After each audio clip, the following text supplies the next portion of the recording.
চরম ইসলাম বিদ্বেষী ফ্যাসিস্ট আওয়ামী লীগের চলে যাওয়ার পর ক্ষমতায় আসতে চাওয়া নতুন আরেক ইসলাম বিদ্বেষী দল বিএনপির ইসলাম বিদ্বেষের মাত্রা যেন তাদেরকেও ছাড়িয়ে যাচ্ছে। শরিয়া শাসন না চাওয়া, একাধিক বিবাহ অস্বীকার করা, কোরআনের মাহফিলে ওলামায়ে কেরামদের কোণঠাসা সহ অসংখ্য ভয়ঙ্কর রূপ দেখিয়ে যাচ্ছে বিএনপির নেতাকর্মীরা। সম্প্রতি স্বঘোষিত ইসলাম বিদ্বেষী কাফের বেগম রোকেয়া কাণ্ডে রুহুল কবির রিজভী তাদের ভেতরের ইবলিসি চরিত্র আবারও ফুটিয়ে তুলেছে। বেগম রোকেয়াকে রাবির শিক্ষকের কাফের বলায় রিজভী মারাত্মকভাবে ব্যথিত হয়েছেন এবং ক্ষোভে ফেটে পড়েছেন। তিনি অবাক হয়ে বলেছেন, তিনি বিজ্ঞানের শিক্ষক হয়ে বিজ্ঞান বিরোধী বক্তব্য কিভাবে দিতে পারলেন।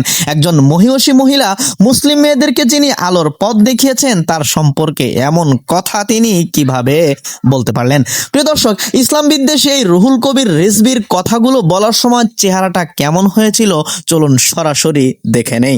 রাজশাহী ইউনিভার্সিটির এক শিক্ষক তিনি বলেছেন যে বেগম রোকেয়া ছিলেন কাফের এবং মুরতাদ। এত ব্যথিত হয়েছি এটা পড়ে। এবং তিনি যদি অন্য কোনো ধর্মীয় সাবজেক্টের টিচার হতেন তা এক কথা ছিল।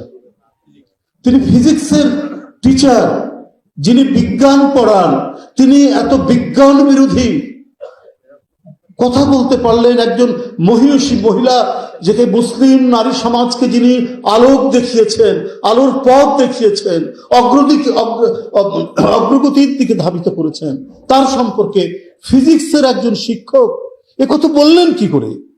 প্রিয় দর্শক, বেগম রোকেয়া যে চরম পর্যায়ের ইসলাম বিদ্বেষী ছিল, কাফের ও মুরতাদ ছিল, তা তার আরেক আদর্শিক বোন তাসলিমা নাসরিন নিজের মুখেই স্বীকার করেছে। ভিডিওটির লিংক কমেন্ট বক্সে থাকবে, অবশ্যই দেখে নেবেন।